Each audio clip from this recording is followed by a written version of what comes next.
Shalom Bapak Ibu Saudara yang saya kasih dalam Yesus. Kembali dalam kesempatan ini saya ingin membagikan renungan firman atau sharing tentang hal penting, bagaimana kita bisa meletakkan yang namanya sukacita di hadapan kita. Banyak orang yang mendapati bahwa sukacita itu baru ditemukan kemudian, tapi sebetulnya Tuhan sudah menunjukkan, memberikan kepada kita sukacita yang sebetulnya melampaui semua hal yang bukan di belakang, tapi adanya di depan. Nah, saudaraku yang saya kasih dalam Yesus, sebelum mulai mari kita berdoa. Kita tundukkan kepala. Bapa, dalam nama Yesus, kami datang kepadamu di malam hari ini atau di hari ini, dan kami bersyukur untuk firman Tuhan yang akan kami dengarkan. Biarlah sukacita itu yang berasal daripada Tuhan akan menerangi kami. Sukacita itu sudah diberikan kepada kami melalui Yesus dalam hidup kami, sehingga kami tidak punya alasan untuk tidak bersukacita ya. Terima kasih. Dalam nama Yesus kami bersyukur. Sama-sama katakan amin. Roma 1 ayat 21 Bapak Ibu dikatakan, sebab sekalipun mereka mengenal Allah, mereka tidak memuliakan Dia sebagai Allah atau mengucap syukur kepadanya. Sebaliknya pikiran mereka menjadi sia-sia dan hati mereka yang bodoh menjadi gelap. Ayat ini Bapak Ibu menunjukkan kepada kita bagaimana manusia meremehkan apa yang telah Tuhan lakukan kepada mereka. Mereka tidak memuliakan Tuhan, dikatakan di sini. Mereka tidak mengucap syukur kepada Tuhan, sehingga pikiran mereka menjadi sia-sia dan hati mereka menjadi bodoh, ya. Hati mereka yang bodoh menjadi gelap.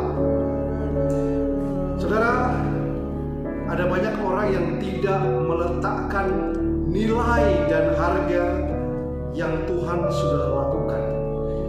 Banyak orang tidak menjunjung, menghargai pewahyuan yang Tuhan berikan kepada kita. Kata memuliakan ini bicara tentang nilai yang kita letakkan kepada apa yang Allah katakan dan apa yang Allah sudah lakukan.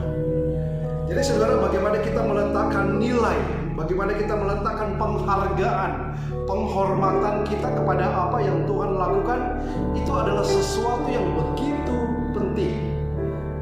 Nah, berkat atau keuntungan dan sukacita atas apa yang Tuhan lakukan dalam hidup kita, saudara, itu kayaknya mulai luntur karena kita berhenti untuk meletakkan nilai yang penting dan nilai yang sepadan dengan itu, saudara. Nah, harusnya kita tidak hanya bisa berkata begini, Bapak, saya menghargai apa yang sudah Engkau lakukan. Tetapi sebetulnya dalam waktu yang bersamaan kita juga harus bisa mengabaikan ya, apa yang menjadi kebalikannya. Dengan kata lain, saudaraku, ya, kita juga harus mulai mengalihkan fokus kita kepada apa yang tidak penting, yang dimana Tuhan pun juga tidak meletakkan sesuatu untuk kita percayai di sana. Pada waktu Yesus berhadapan dengan salib, Bapak Ibu, dikatakan bahwa Yesus atau Tuhan kita, ya, Dia tidak berfokus kepada penderitaan yang akan dihadapi, tapi Dia berfokus kepada sukacita yang disediakan di dalam Dia. Ibrani pasal 12 ayat 2 mengatakan, janganlah kamu menjadi serupa dengan dunia ini, tapi berubahlah oleh pembaharuan budimu, sehingga kamu dapat membedakan manakah kehendak Allah, apa yang baik, yang berkenan kepada Allah, dan yang sempurna. Saudara, kita tidak bisa menjadi sama serupa dengan dunia ini, tetapi untuk bisa mendapatkan sukacita yang Tuhan sudah berikan bagi kita, maka fokus kita harusnya jauh lebih penting daripada hanya sekedar sesuatu yang bisa mengalihkan daripada fokus kita. Bapak Ibu yang saya kasih dalam Yesus, pada waktu Yesus melangkah kepada salib, kita lihat walaupun ada penderitaan di sana, walaupun ada sesuatu yang menunggu dia, satu penderitaan, sesuatu yang bagi manusia itu banyak dihindari. Tapi saudaraku, dia bisa melihat, Yesus Tuhan kita bisa melihat melampaui sana. Dia bisa melihat melampaui apa yang akan dia hadapi. Apa yang dia bisa lihat, saudara? Dia bisa melihat sukacita yang akan terjadi. Dia bisa melihat sesuatu yang akan terjadi kepada manusia. Yang ada di pikiran Tuhan bukan penderitaan yang akan dia hadapi, tapi dia melihat jauh ke depan, yaitu sesuatu yang baik yang akan terjadi kepada manusia. Dia melihat fakta ini, saudara, bahwa dengan jalan ini Bapa akan disenangkan. Ya, Bapa atau Tuhan akan meredakan murkanya terhadap manusia, dan bahwa dia akan dibangkitkan dari kematian, dan suatu hari kelak dia akan duduk di sebelah kanan Allah Bapa. Dan di saat itu juga, saat yang sama, dia melihat manusia, saudara, dengan kacamata kasih karunia, dan itu melampaui daripada kesakitan, penderitaan yang sebentar lagi akan dihadapi. Saudaraku yang saya kasih dalam Yesus, ada banyak kisah di dunia ini tentang orang-orang sukses, orang-orang para miliarder yang bisa mencapai puncak kesuksesan mereka, dan bagaimana mereka bisa mengabaikan yang namanya penderitaan, mereka bisa mengabaikan yang namanya kesenangan sesaat, mereka bisa mengabaikan yang namanya kenikmatan untuk mengalihkan fokus mereka, dan mereka tetap melangkah maju. Mereka melangkah maju untuk mendapatkan apa yang harus mereka dapatkan. Mereka tahu ada jalan menuju sukses, dan mereka mempertahankan tujuan ini, yaitu apa, saudara? Hadiah, reward daripada apa yang mereka akan dapatkan ke depan. Saudara yang saya kasih dalam Yesus, Tuhan juga, kita belajar dari bagaimana Yesus menghadapi semuanya. Yesus meletakkan, saudaraku, sukacita di hadapannya, dan kemudian dia meremehkan, dia mengabaikan penghinaan yang harusnya dia terima, penderitaan, kesengsaraan. Ya, saudaraku, kita bisa belajar bahwa pikiran-pikiran kita itu bisa membesarkan kita atau juga bisa menyusutkan kita. Pikiran-pikiran kita bisa mempengaruhi kita, apakah kita akan terus maju ke depan atau justru kita mundur ke belakang. Bukan apa yang akan terjadi kepada kita yang penting, tetapi bagaimana kita bisa merasakan dan kemudian menjalankan itu terus. Saudara, kalau Yesus saja bisa memikul salib dan penghinaan serta segala sesuatu dia abaikan, maka saya yakin kekuatan yang sama Tuhan juga berikan untuk kita bisa melewati. Mazmur 34 ayat yang pertama dikatakan, aku hendak memuji Tuhan pada segala waktu, puji-pujian kepadanya tetap di dalam mulutku. Banyak orang percaya yang tahu ayat ini, tapi saudara, mereka tidak bisa memuji Tuhan ketika ada dalam situasi-situasi yang tidak diinginkan. Ya, saudara, itu terjadi karena banyak dari kita tidak bisa menempatkan nilai-nilai penting yang harusnya kita tempatkan. Kita masih memperhatikan kehidupan fisik kita, kita masih berkonsentrasi kepada apa yang harusnya terjadi kepada kita, ya hal-hal yang jasmani, ya hal-hal yang orang bilang yang remeh-temeh, ya hal-hal yang lebih daripada hal yang kekal, yang harusnya dimana kita bisa fokus untuk ke arah sana. Saudaraku, mungkin saudara berkata, saya sedang ada juga dalam masalah, mungkin masalah pernikahan, ya. Kalau saudara masih ada dalam masalah ini, saudara bilang, saya tidak bisa bertahan, ya. Saya tidak mungkin bisa bertahan tanpa pasangan saya. Mungkin saudara sudah mengalami pernikahan yang begitu menyedihkan, sehingga mungkin saudara harus kehilangan daripada pasangan saudara. Lalu kemudian saudara berkata, saya tidak bisa hidup tanpa pasangan saya. Saudara, atau mungkin saudara kehilangan uang dan saudara berkata, saya tidak bisa move on, saya belum bisa move on, dan saya belum bisa meraih apapun yang ada di depan saya. Saudara, jangan salah menempatkan nilai dan penghargaan kita kepada sesuatu yang penting. Kalau pernikahan saudara bermasalah, keuangan saudara sedang masalah juga, masa depan saudara sedang juga menjadi sebuah ancaman. Saudara, saya ingin katakan bahwa jangan salah menempatkan nilai di mana saudara harusnya bisa tetap berjalan, tapi itu jangan sampai mengubah fokus saudara. Salah seorang tokoh yang saya senangi adalah John Wesley. Dan pada zaman itu saudara tahu bahwa tokoh kebangunan rohani yang besar ini juga punya masalah pernikahan. Karena saudara, di dalam 20 tahun dalam pernikahannya, John Wesley sering menerima perlakuan yang sangat-sangat tidak baik dari istrinya. Ditendang, ya, dipukul pada waktu dia sedang berdoa.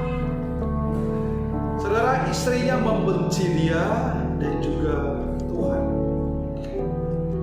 Tapi apa yang terjadi? Dia tetap hidup bersama-sama dengan istri, dan dia mengubah dunia. Bapak Ibu, teruslah bertumbuh dewasa. Istilah orang berkata, cabut jempol dari mulut saudara, itu tanda anak kecil, ya. Dan teruslah melangkah.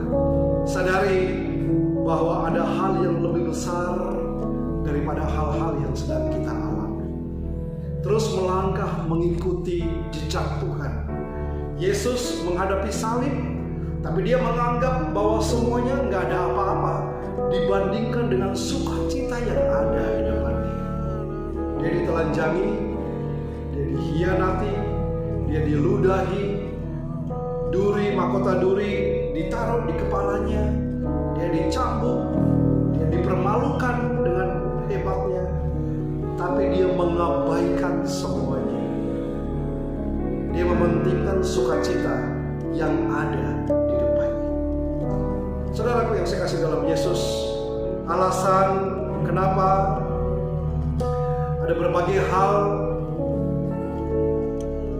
yang harusnya hal kecil tapi menjadi besar bagi kita, yaitu karena kita menaruh Tuhan begitu kecil bagi kita. Pada waktu saudara menyembah Tuhan, saudara membesarkan Dia, saudara menghargai Tuhan dengan selayaknya. Dengan kata lain, saudara menaruh nilai penting kepada apa yang Tuhan lihat dalam hidup saudara, maka dia akan menjadi besar bagi saudara, sehingga seluruh hal yang lain tidak menjadi begitu penting. Paulus katakan, segala sesuatu sudah aku anggap sampah karena pengenalanku akan Kristus. Wow, ini ayat yang saya suka ya sekarang. Saudara yang saya kasih dalam Yesus, mari terus berjalan di dalam Tuhan, ya. Jangan dibalik. Segala untuk kita fokuskan kepada hal-hal yang tidak penting. Kita fokuskan kepada hal-hal yang seharusnya tidak kita yang bahkan belum menimpa kita, yang bahkan belum terjadi, tapi kita sudah memikirkan terlalu jauh. Karena kita lupa bahwa kita punya seorang juru selamat, yaitu Yesus, yang senantiasa menyertai hidup kita. Saudara akan melihat ketika saudara menempatkan nilai penting, yaitu apa yang Tuhan sudah lakukan, Tuhan sudah selesaikan di atas kayu salib, maka saudara akan lihat saudara bisa menerima kesembuhan dengan begitu mudah. Saudara akan bisa memiliki keuangan menjadi lebih baik, pernikahan yang menjadi lebih baik, karena saudara sendiri tidak bergantung kepada semuanya, tapi saudara sedang bergantung kepada apa yang Tuhan sudah letakkan. Saudaraku, sekali lagi, Yesus meletakkan sukacita di hadapannya, di depannya, dan inilah yang membuat Yesus kuat untuk memikul salib yang harusnya dia pikul. Karena itu Bapak Ibu, apapun yang mungkin sedang saudara hadapi, mungkin saudara sengaja untuk menghindari keadaan-keadaan yang mungkin bagi saudara itu tidak menguntungkan saudara, tidak bersahabat dengan saudara. Nah, hari ini saudara pandanglah melampaui hal-hal tersebut. Kita sedang dalam situasi pandemi, kita dalam situasi di mana ekonomi sangat-sangat mempengaruhi dan kita begitu merasakannya. Pandanglah jauh melebihi semuanya. Pandanglah sukacita yang tersedia bagi kita. Jangan pandang hal-hal yang belum terjadi, bahkan mungkin tidak terjadi bagi kita. Angkat pandangan saudara dan lihatlah keselamatan yang disediakan oleh Tuhan dalam hidup saudara. Yesus bisa mengabaikan masalahnya, dan itulah yang memampukan dia untuk menanggung dan berfokus kepada sukacita. Dan saya yakin Bapak Ibu, saudara juga pasti akan bisa merasakan dan mendapatkan sukacita yang seharusnya menjadi milik saudara.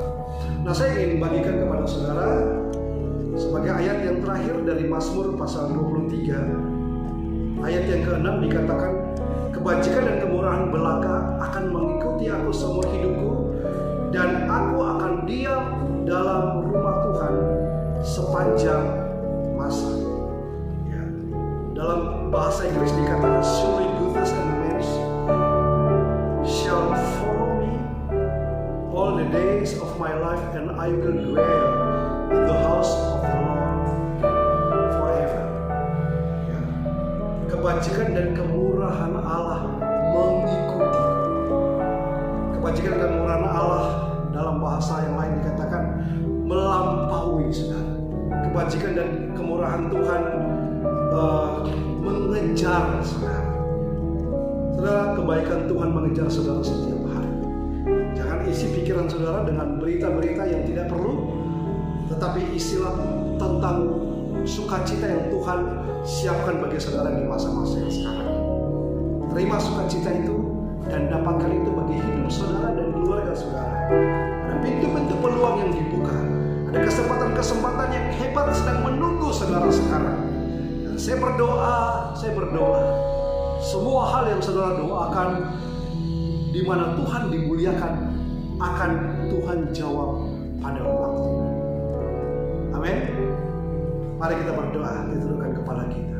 Bapa, dalam nama Yesus, biarlah kami berjumpa dengan pribadi-Mu, seperti Engkau mengabaikan kehinaan, penderitaan, dan Engkau fokuskan kepada sukacita yang Engkau dapatkan. Demikian juga kami bisa mengabaikan semua hal, dan kami juga mendapatkan sukacita, kemurahan, kebajikan Tuhan yang Tuhan sudah sediakan bagi kami. Dan itu akan mengejar kami, itu akan mengikuti kami seumur hidup kami.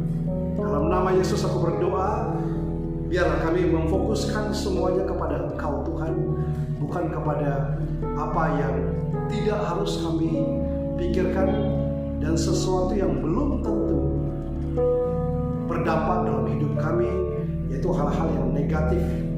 Kami tolak semuanya di dalam nama Yesus, dan kami kenakan pikiran Kristus di dalam hidup kami. Dalam nama Yesus, bersama-sama kita katakan, amin. Tuhan Yesus memberkati kita.